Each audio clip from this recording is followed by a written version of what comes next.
meus queridos. Hoje, no Gotas de Conhecimento, falaremos sobre a verdadeira adoração. Vocês sabem o que é um verdadeiro adorador? Todo como tu, só tu és Deus, tu és o maior, tu reinas sobre. Quando pensamos em adorar a Deus, imaginamos algo que vem de nós, a fim de expressarmos louvor às qualidades de Deus. O dicionário Aurélio define adoração como culto a uma divindade, reverência e veneração. Já no sentido bíblico, a adoração vai muito além de um simples culto, muito além de reverência, mas uma intimidade com Deus. É estar na presença de Deus. Você já deve ter ouvido falar na festa de Pentecostes, o dia em que o Espírito Santo desceu com seu poder sobre os seguidores de Jesus. Isso foi registrado em Atos 2, e o Espírito de Deus desceu sobre 120 discípulos e eles começaram a falar em voz alta em diferentes línguas faladas ao redor do mundo. E assim, em frente a uma multidão reunida, vinda de diferentes regiões, Pedro ministrou a primeira mensagem de propagação do Evangelho. E naquele dia, houve um acréscimo de cerca de 3.000 pessoas. Esse dia aconteceu após 50 dias da ressurreição de Jesus. Este acontecimento em Atos 2 veio para se cumprir a profecia descrita em Joel capítulo 2 e funcionou como um marcador no início da evangelização do mundo, com as boas novas do Evangelho. Que boas novas? As de que a vida agora pode ser vivida em um nível diferente, em um relacionamento pessoal e íntimo com o Deus vivo, através de seu Espírito Santo, que com sua presença dentro de nós, não somente passa a morar dentro do nosso espírito regenerado, com um novo nascimento desde o dia em que entregamos nossa vida a Jesus, como também se manifesta com poder através de nós, por meio dos dons espirituais que nos concede após sermos batizados com o Espírito Santo. Muitas pessoas acreditam que adorar a Deus é orar e ler a Bíblia a todo momento e todos os dias. Outras ainda acreditam que labutar, trabalhar, renunciar e fazer doações pelo Senhor é adorar a Deus e assim por diante. Há ainda maneiras de adorar a Deus, seja com louvores, obras de serviço, mas será que estamos pagando esse preço realizando tudo isso por amor ao Senhor ou por amor a nós mesmos? Sim, tudo isso pode ser adoração, mas não somente isso. Quantas vezes fazemos todas essas obras no espírito errado? O primeiro fundamento da adoração é o de que a verdadeira adoração tem um único e exclusivo destinatário: o Deus vivo. O homem natural encara a adoração como uma oferta que tem o objetivo de barganhar com Deus. Nós, pecadores, estamos sempre partindo do pressuposto de conseguir algo da parte de Deus e formulamos toda a nossa adoração nos moldes da barganha. Em todas as culturas espalhadas pelo mundo, em todas as épocas, a humanidade busca resgatar o relacionamento com Deus. Se empenha nesse resgate, ele usa a adoração como moeda de troca. E nós, cristãos, temos feito diferente disso? Trabalhamos na obra de Deus e pregamos o Evangelho, mas quantas vezes nossas motivações têm sido firmadas na conquista da estima e do apoio das demais pessoas? Quantas vezes buscamos estabelecer e firmar nossa própria posição e imagem? Quantas vezes o nosso coração tem sido honesto, exclusivamente voltado para quem Deus é e para satisfazer a vontade dele? Quantas vezes tudo o que temos realizado na vida cristã, na realidade, tem sido feito com o objetivo exclusivo de satisfazer as próprias vontades egoístas, governadas por nosso ego e na busca de reconhecimento e status diante do povo de Deus e do mundo? Isso não é adorar a Deus em espírito e em verdade. Isso não passa de obra da carne, que Deus repudia. Isso é comércio, é negociar com Deus, um Deus que não se vende e nem aceita suborno. Em Mateus 7, 22, 23 diz: Muitos me dirão naquele dia: Senhor, Senhor, não profetizamos nós em teu nome? E em teu nome não expulsamos demônios? E em teu nome não fizemos muitos milagres? Então lhes direi claramente: Nunca vos conheci. Apartai-vos de mim, vós que praticais a iniquidade. Aqui, Jesus afirma que essas pessoas praticavam a iniquidade. Isso porque eles não adoravam a Deus em espírito e em verdade. Em vez disso, queriam trabalhar para o Senhor em troca de recompensas e bênçãos. Os fariseus são exemplo disso naquele tempo.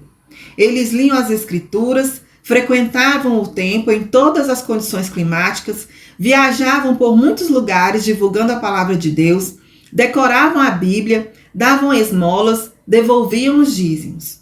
Eram as melhores pessoas do mundo, aos olhos de todos.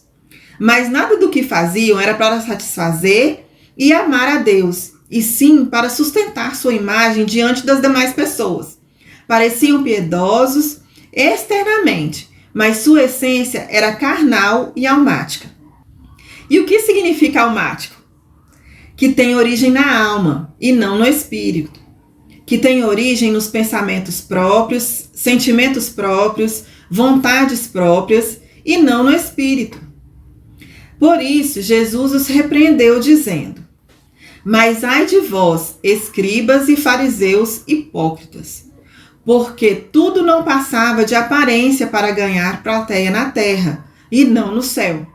O homem natural encara a adoração como uma barganha. Sua adoração usa uma máscara espiritual, mas busca apenas o benefício próprio. Em todas as culturas espalhadas pelo mundo, em todas as épocas, a humanidade busca resgatar o relacionamento com Deus por interesse. E quando o homem natural se empenha nesse resgate, ele usa a adoração como moeda de troca. Lembremos que quando a mulher samaritana perguntou ao Senhor Jesus onde ela deveria adorar a Deus, ele respondeu: A hora vem em que nem neste monte, nem em Jerusalém adorareis ao Pai. João 4, 21. O Senhor revelou claramente que não importa onde as pessoas adorem a Deus. Elas não precisam seguir um rito ou cerimônia. A questão não é o lugar.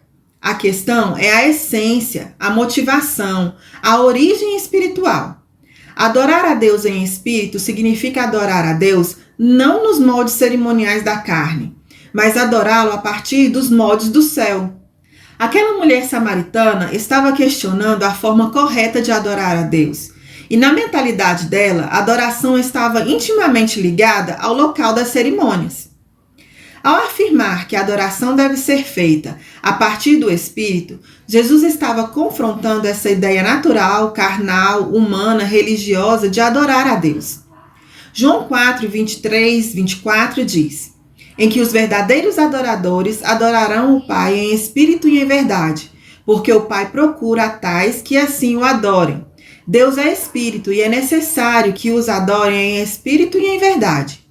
O Senhor fala que devemos adorá-lo em espírito e em verdade, pois é assim que o nosso Pai procura adoradores. Mas o que implica exatamente adorar a Deus em espírito e em verdade? Adorar a Deus em espírito e em verdade é a respeito do Espírito Santo morando em nós. Se o nosso espírito estiver morto, não há como adorar de fato. É com o novo nascimento que o nosso espírito é regenerado e passa a ser morada do Espírito de Deus. O homem natural possui corpo, alma, mas o espírito está morto por causa do pecado. Somente quando entregamos nossa vida a Jesus e o Espírito Santo ressuscita nosso espírito morto, é que somos capacitados a realizar a verdadeira adoração. O que torna uma pessoa capacitada para ser adorador, em espírito e em verdade, é ela tornar-se realmente a habitação do Espírito Santo. Em Romanos 8, 8 diz: Portanto, os que estão na carne não podem agradar a Deus. E em João 3, 6, 7 diz: O que é nascido da carne é carne, e o que é nascido do Espírito é Espírito. Somente assim, nascendo em espírito, é que se deixa a condição de homem natural e passa-se a condição de homem espiritual. O ponto de partida é nascer de novo. Somente após ser nascido de novo, da semente incorruptível, é que o Espírito Santo habita em você e a partir daí você consegue adorar realmente em espírito. Por isso, Jesus diz a Nicodemos que precisamos nascer de novo. Esse realmente é o ponto de partida. Já o homem natural, aquele que é nascido apenas da carne, movido pela alma, sentimentos e pensamentos, pelo sangue e pela sua vontade, esse não conhece e não pode entender as coisas de Deus, pois elas se discernem espiritualmente. Por isso que as religiões inventadas pelos homens não alcançam a Deus. A Bíblia diz que não há como adorar a Deus sem essência de Deus no homem, isso é, sem o Espírito. Isso é um princípio espiritual estabelecido por Deus. Se não fosse assim, seria perfeitamente possível adorar a Deus cada um do seu jeito, fabricando cada um a sua religião. Mas a única adoração que Deus recebe é a que nasce e se processa no Espírito Santo de Deus na nossa vida. Até porque é o fluir do Espírito Santo de Deus em nós que transforma e revitaliza a adoração do verdadeiro adorador servo de Deus. O homem é corpo, alma e espírito. O não convertido tem espírito morto, lá em Adão. Todo mundo já nasce com um espírito morto. É por isso que as pessoas nem percebem que alma e espírito não são a mesma coisa. Elas percebem o próprio corpo, a alma, e mais nada, porque o espírito delas está morto. Quando aceitamos Jesus, o Espírito Santo faz o nosso espírito morto reviver e vem habitar dentro do nosso espírito. O que mantém o nosso espírito vivo é exatamente o Espírito Santo morar dentro dele. Deus é espírito e só recebe adoração que vem do espírito. A alma e o corpo são carne, ego. Deus não aceita adoração que vem do homem natural. Nós precisamos adorar em espírito e em verdade. Não foi isso aí que Jesus disse? A qual verdade Jesus está se referindo? João 17:17 diz: santificai-vos na verdade, que é a tua palavra é a verdade. A maneira como conhecemos a verdade é pela palavra de Deus, as escrituras sagradas, a Bíblia. Quer saber como adorar em espírito? Procure a verdade. Jesus disse que a palavra de Deus é que é a verdade. Leia a Bíblia dirigido, instruído pelo Espírito Santo.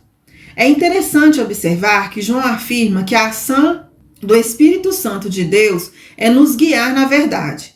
Ele diz que o Espírito da verdade que permanece em nós nos guia em toda a verdade. Ele é a própria verdade, é a obra do Espírito em nós que dá a confirmação da verdade de Deus e nunca o contrário. Se você quiser que sua adoração seja aceita por Deus, leia a Bíblia para aprender pelo Espírito como adorar em verdade.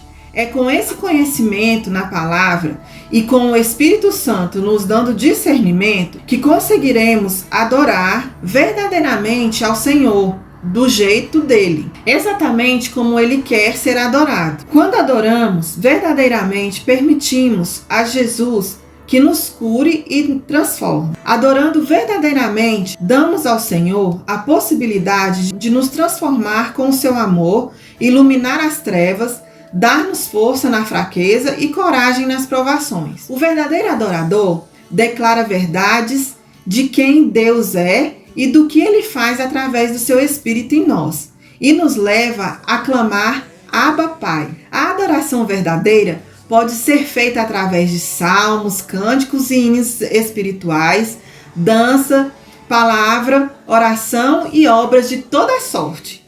Não significam apenas músicas religiosas, mas expressar todo o seu louvor a Deus através de que o Espírito Santo de Deus concede a fazer e te leva a fazer, sendo livremente e totalmente entregue ao direcionamento que Ele nos dá naquele momento da adoração verdadeira. Que este conhecimento abra as portas da verdadeira adoração em Deus em sua vida. Deus te abençoe. Outro cômodo, só tu és Deus, tu és o